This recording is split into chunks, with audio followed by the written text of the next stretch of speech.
Welcome to this edition of Security and Compliance Weekly. Today, we are welcoming back Chris Penn, who is VP of Security and Privacy at PKWARE. He was on episode 72, if I recall, way back in May. And we originally brought him on to talk about data privacy, and I just re-listened to the episode this morning. We actually ended up talking a lot about PCI, so we thought we'd have him back again today to talk more about PCI. Chris is going to help guide us through a preview as best we can of what's coming with the expected release of PCI DSS version 4.0, which should be dropping Q1 of next year. And just to remind everybody, it wasn't my idea to talk PCI. That's what Chris wanted to come on and talk about. But I am prepared for him. We're going to talk about the good, the bad, the ugly of PCI, how 4.0 is promising to fix some of the problems that I think we all have with PCI.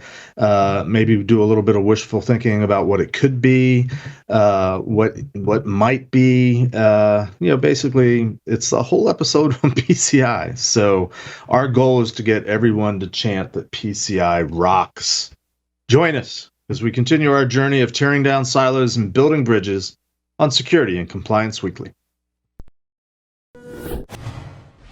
This is Security Weekly, for security professionals, by security professionals.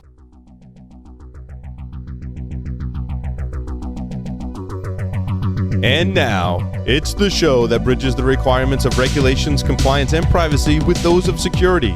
Your trusted source for complying with various mandates, building effective programs, and current compliance news. It's time for Security and Compliance Weekly. Welcome to episode 91 of Security and Compliance Weekly, recorded on October 19th, 2021.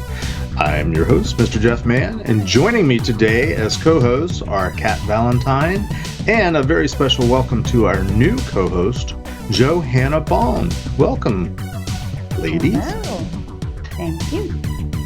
Very excited to have Jo on board. We interviewed her just a couple weeks ago, episode 87, I believe, and we enjoyed her enthusiasm and her ability to make me not dislike auditors quite as much as I used to.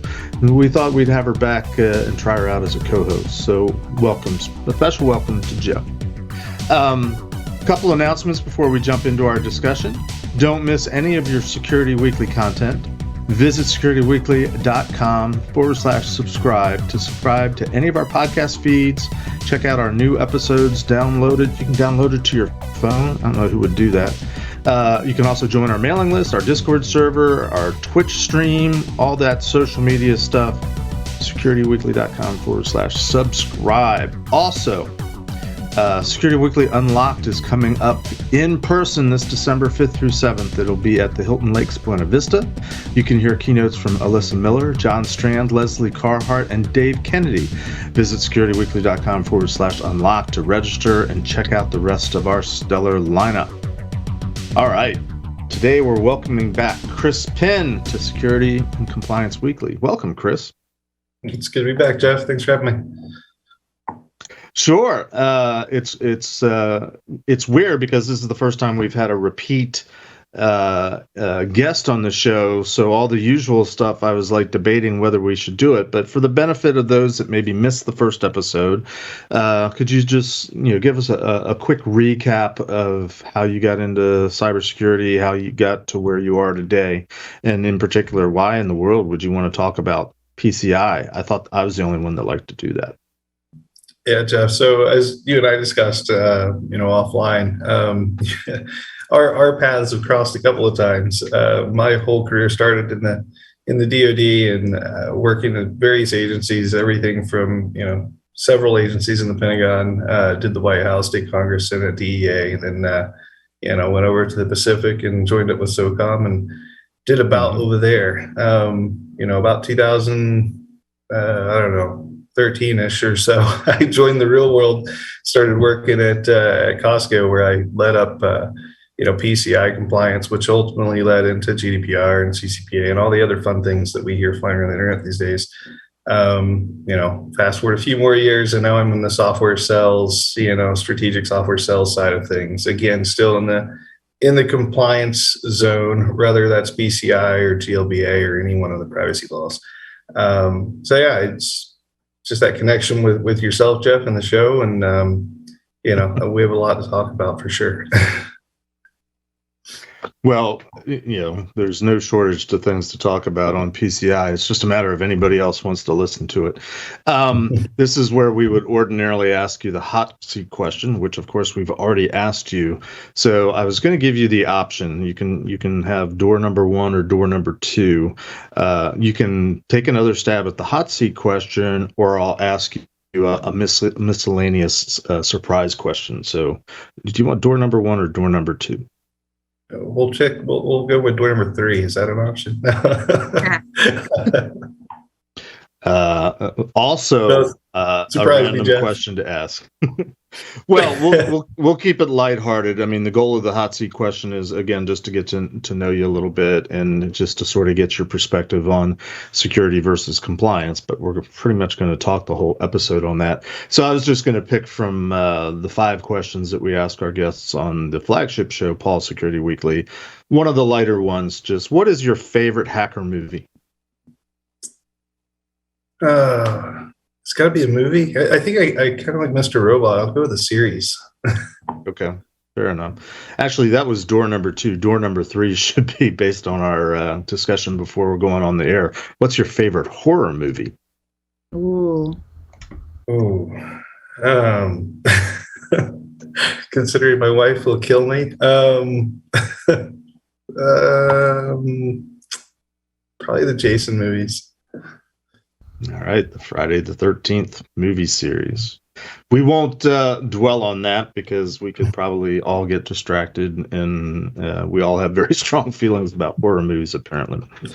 So let's shift gears and talk about the topic at hand today, which is the at long last promise. And Johnny, you can put up the first graphic if you would, please. The upcoming event, which will be the release of version 4.0 of PCI DSS, which was actually announced back at the last in-person PCI community meeting, which was in the fall of 2019. So it's, we've been waiting for this thing for 2 years, and it's not even out yet. It's not coming out until they promised Q1. So we've seen these releases a few times over the years, so we're expecting it to come in March. Jeff, I'll interject. I've seen a few different graphics. I've seen some that push out as far as 2024.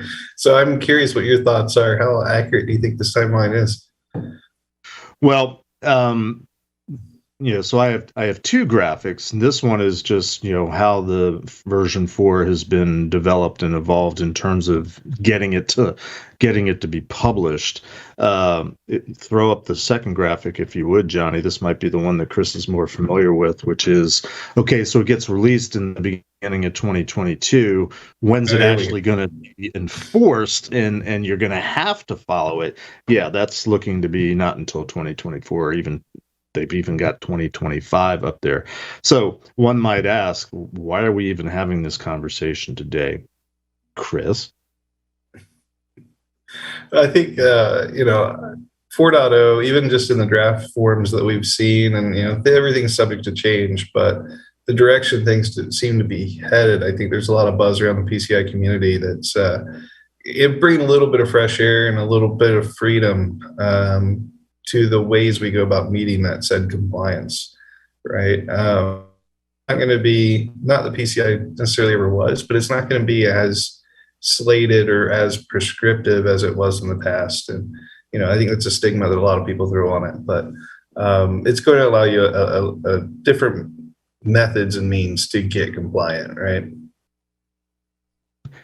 Right, and to fill in our audience, this was something that was first advertised when they announced PCI 4 back in 2019. When, as I said, when I went to the last in-person community meeting, and if you're at all familiar with the PCI standard and how you go about meeting compliance, one of the options has always been, if you're not doing exactly what any of the requirements say, And with few exceptions, this is any requirement is eligible for what they call compensating controls. You think you're meeting the spirit of the requirement, you think you're meeting the spirit of the underlying security principle, but you're not doing it in the way that's either explicitly stated or implied, or people just sort of lump together the usual suspects of how would you meet having antivirus and anti-malware solutions in place, mostly from antivirus, anti-malware solutions, but there's other ways you can do it. So they're doing away with, ostensibly, the idea of compensating controls, which is a very tedious and rigorous process in and of itself. And they seem to be leaning towards more of a, you don't have to go through all that extra paperwork and rigmarole. You can simply just tell us how you're meeting the requirement. That's essentially what they're getting at. Yeah, less on the customer and more on the QSA. Joe, you had something to ask about that? Yeah, so I've got a quick question on that. I feel like whenever you give people the latitude to interpret the spirit of the standard, like, do you think that gives them too much latitude? Because some people might not interpret that in the most compliant manner, or that might not be as secure as it should be, or as we would hope that it is. Does that make sense? I'll let you go first, Chris. Yeah, I think in my experience anyways, even with 3.2.1, the current one, even with those controls, and I think 4.0 is going to bring even more scrutiny to it from the QSA in themselves. The QSA essentially have to sign off on the ROC, right? And so I think the QSA is only going to sign off on what they deem acceptable, and that might vary from one firm to another. So I think we're going to see a lot of that, and that relationship between the end customer and the QSA is going to be paramount. It was always important before, but with 4.0 to get these, version of the compensating control, essentially, to get these things accepted, you're going to have to build some trust in there. Yeah, one of the things that I'm concerned about, sort of along the lines of what you're saying, Joe, is not necessarily the intentional abuse, but the ability perhaps to pull the wool over an assessor or a QSA's eyes by convincing them that what you're doing is satisfactory, meets the spirit of the requirement, as well as as far as I can tell, there's no additional training or certification that's going to be required by QSAs in order to qualify them to make those type of judgment calls. So I see it sort of devolving into a whole lot more of vendor claims. The vendor says these things work, but when I go over to the security hacker side of the world, very often you find out that these tools that are out there, while they have possibilities, they don't always work as advertised, let's say, or to get them to work as advertised takes a whole lot of integration and just a whole different set of expertise in terms of how to use the tools well and use them effectively and know what you're looking at in terms of results, any kind of output, whether it's just logs or alerting or summary emails of the activity that's whatever the tool is doing. I think it's the most interesting aspect of what's coming in version 4, and I think it's open to a lot of rather unintentional, perhaps, but abuse. So I think piggybacking on that, Jeff, 3.2.1 has this concept, if you will, of connected to systems, right? I think that's been the bane of everybody since this thing dropped. Right. But in 4.0, right, I don't see that going away. If anything, it's probably going to expand even. It's been a while since, the standard's been updated, and there's been a lot of new technologies, whether either SaaS providers or they're, PAS or whatever it might be, that have, credit card data flowing through them at this point. I think there's going to be a lot more scrutiny on third parties. Especially the SaaS guys. So how do you know each one of those vendors, as you mentioned, right? How do you know they're doing their due diligence? And are you essentially going to have to get their, AOCs or their rocks as well, kind of like you have in past for your, your scanning vendors and all those guys? Kat, you had a comment? No, well, I'm mostly just thinking because a lot of these third parties, the bigger ones and stuff like that, like your AWS, your Google and stuff, they always have to submit their ROC to Visa as well, right? Like the full-on ROC, not just the AOC. And supposedly someone's reviewing that. I feel like, okay, if QSAs are going to get more freedom to write exactly what's going on with the environment in the ROC and how they tested it, because keep in mind, you got to test every one of these things. So they will have to figure something out depending on how their customer is going. Right. Theoretically, Visa's also looking at it, right? Like, do we know how in-depth that is? Does somebody technical actually look at it on that side? Could that be a potential check and balance or not really? Well, so I wasn't necessarily planning on going here, but most of my morning and most of yesterday afternoon, I was going down a rabbit hole of trying to figure out simply how does Visa specifically view what we call service providers, the companies that are involved in payment processing that aren't the merchant, so anybody that's not the merchant. Before we jump into that, I wanted to make a quick comment back on what Chris said about how version 3 has been around a long time. It is kind of interesting. I do want to go down the Visa rabbit hole, but it's going to take a while, and I just want to close this one little thought. Version 1 of PCI came out in 2004. I'm sorry, 2007. Now I'm getting sometimes. Yep. It was 2004. Yep. The PCI Council was formed, I think, in 2007. Version 2 of the standard came out in 2010. Version 3 came out in 2013, and now we're rolling 9 years before we're getting a version 4. So there've been there was a 3, a 3.1, a 3.2, and so on and so forth. But there has been a significant amount of time, and a lot has changed in terms of how sort of networking works and the whole cloud thing, virtual container environments, serverless, and so on and so forth.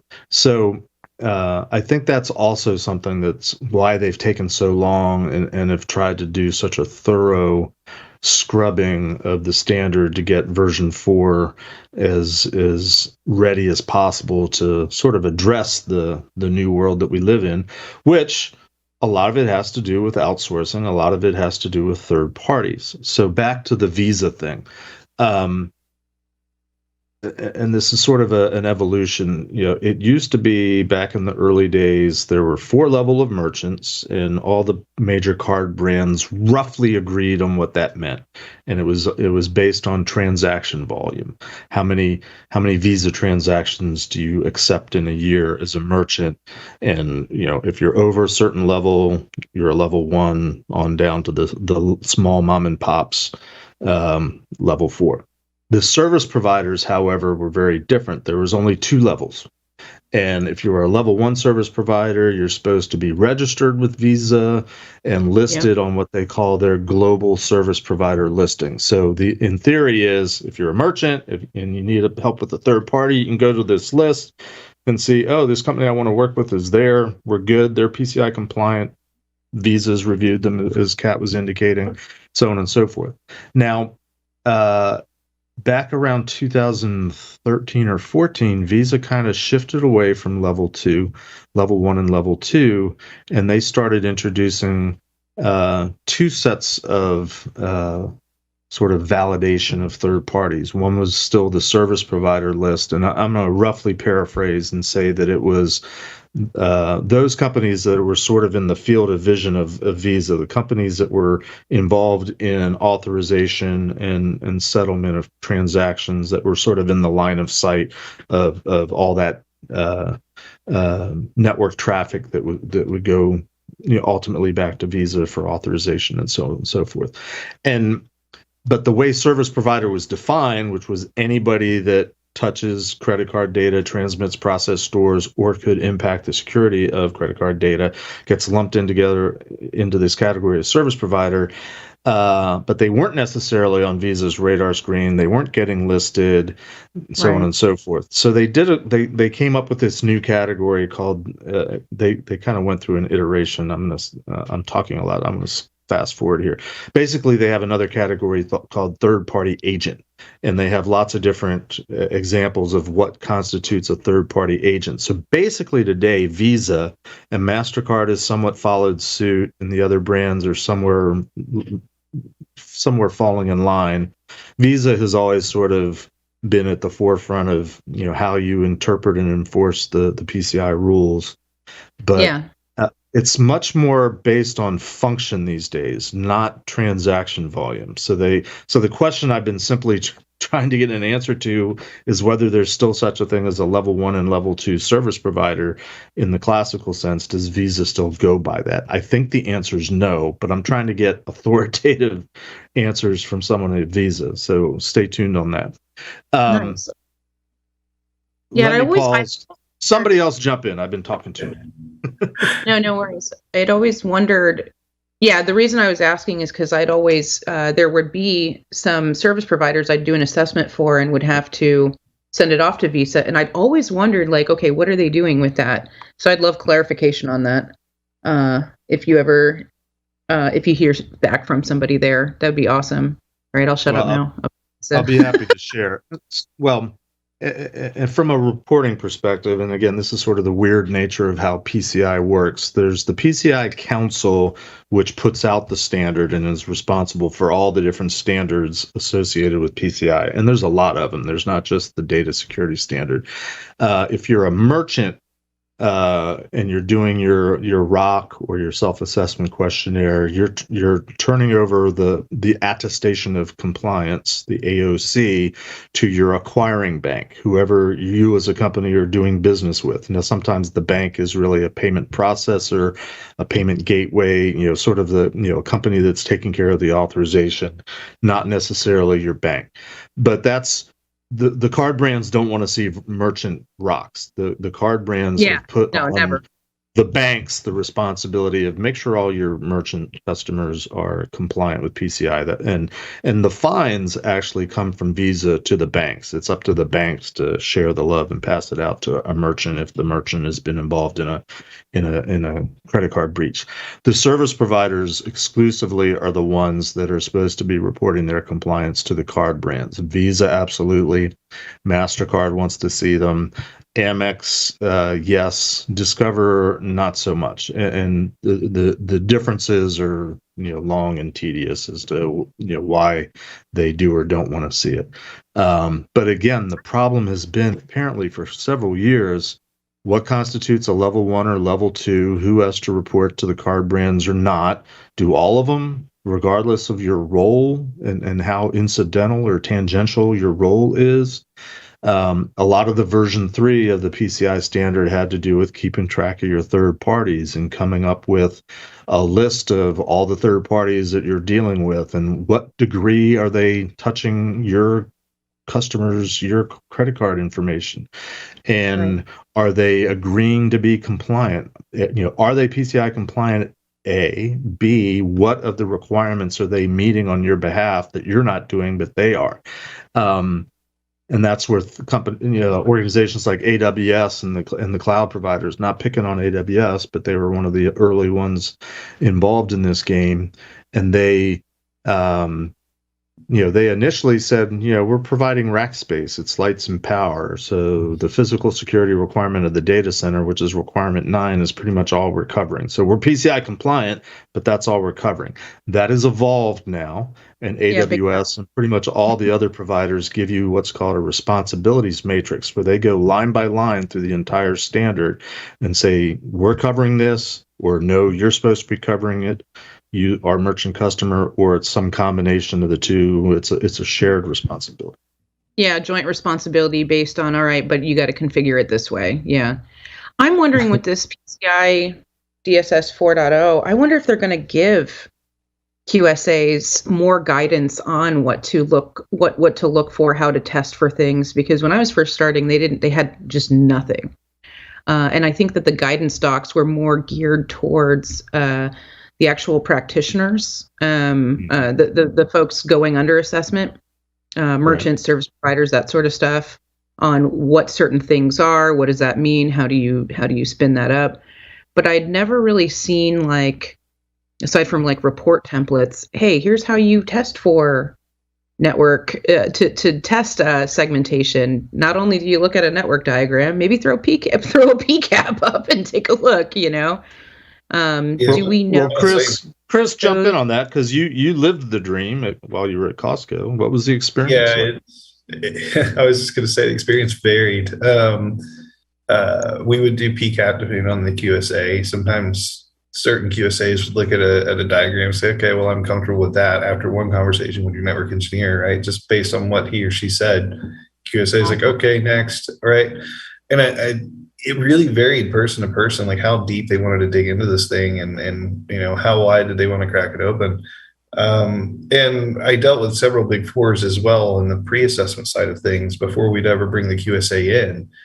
And even sometimes the big four would look at it and say, okay, well, your ducks are in a row. You have ServiceNow, you have your history, you've got your audit trail, all that stuff, you're good. But then you get the QSA that, in a prior life was a network engineer, and all of a sudden now they want to see PCAPs, and you show it to them, and it's like, oh, you got ports open, you said we're closed, right? So it always really depended on the QSA. Yeah, and that's what I mean. If they're going to standardize this, they should standardize training for these QSAs along with it. I would welcome such a change, because like QSAing, it should be like a pretty decent tier of technical ability, but it's not, and so I would love to see that kind of come back, Yeah, I would love to see more QSAs. If they don't have like a network or a system background, at least have a compliance background at some large firm or company. Because I don't know how many of you guys have worked in compliance, but when you work in that role, you kind of pick up tidbits from each little section of the environment. So you're not going to be a master of networks, right? But you're going to know what to look for. Yeah, at least be a good generalist or whatever. Any of the firms that I worked at, we all had different kind of technical backgrounds. So I did like network VoIP stuff. I was a researcher and things like that too. And then somebody else maybe worked in a SOC for a while, so they would know what kind of things to see. And we would do like cross training within the QSAC, right? The QSA company. And so to basically keep us out of remediation type of stuff, like we would have to do that stuff because the council does check on you and all that kind of stuff. And I think that would be good, but even better would be setting some sort of standard. Hey, well, here's how you check for these things. Just even in a very general, broad sense, so that newbies coming into the field would get that benefit as well. Just even like a little baseline. You know what I mean? Yeah. The ISA, the QSA training, right? That they all teach you about the standard, and this is how you do an AOC. This is how you do a ROC. This is how you do this. This is how you do that, right? Here's the levels. Here's all the things the brands want to see. They go into that detail, but they don't actually teach you anything technical. So as you said, right, cross training is extremely important. And then also having just that background of a little bit of this, a little bit of that is important as well. I remember one QSA I took to a data center, a physical data center. We did a walkthrough, and he got upset because he couldn't get in. And I was like, well, that's by design, right? We have these gates and these security guards and this badging system, and we have all these things in place because the DSS requires it. And now you're complaining about it and you want us to get rid of it. And it was just the QSA having a bad day. Yeah. It's like, buddy, write that down. Yeah. Observe those things and stop getting angry. Yeah. One thing I wanted to bring back up, Jeff kind of, he glanced over it, but I recently held a PCI training for my guys internal to PKWARE. And one thing I hit on, because they kept asking, it's like, well, the feds are going to throw these fines in and this and that, right? And I had to correct them and really inform them that, hey, it's not even the banks that impose these fines. I mean, that's who charges, but it's really, as Jeff said, right, it's the brand. And it's this idea of a pass-through fine, essentially, because if you're Visa, let's just say, and your bank is Wells Fargo, well, Wells isn't going to pay that increased rate to Visa. They might pay some, but depending on how important of a merchant you are to them. But the reality is those fees are going to pass to you likely as a transaction charge, right? Yeah, I mean, that's true. The merchants, if they're having to ultimately pay for it, they're going to recoup that cost somewhere along the line, which is an interesting nuance because, a lot of times people will talk about and I'll even mention too, the fact that when it comes to a credit card, and this sort of touches on the last time you're on, the whole issue of privacy. A credit card number technically isn't yours as a consumer. If you read the small print on the agreements that nobody ever reads when you get a credit card in the mail, the card belongs to the bank and to the card brand, and they reserve the ownership of it. So from a consumer perspective, debit cards are a little bit more painful, but there's pretty much zero liability from a consumer perspective directly in terms of your card being used to commit fraud and somebody's paying for stuff that you didn't actually purchase. But the costs always come back in some way, shape, or form. That's very true. And one thing I wanted to bring up, Jeff, is I'm curious, going back a little bit to the third parties. I'll use.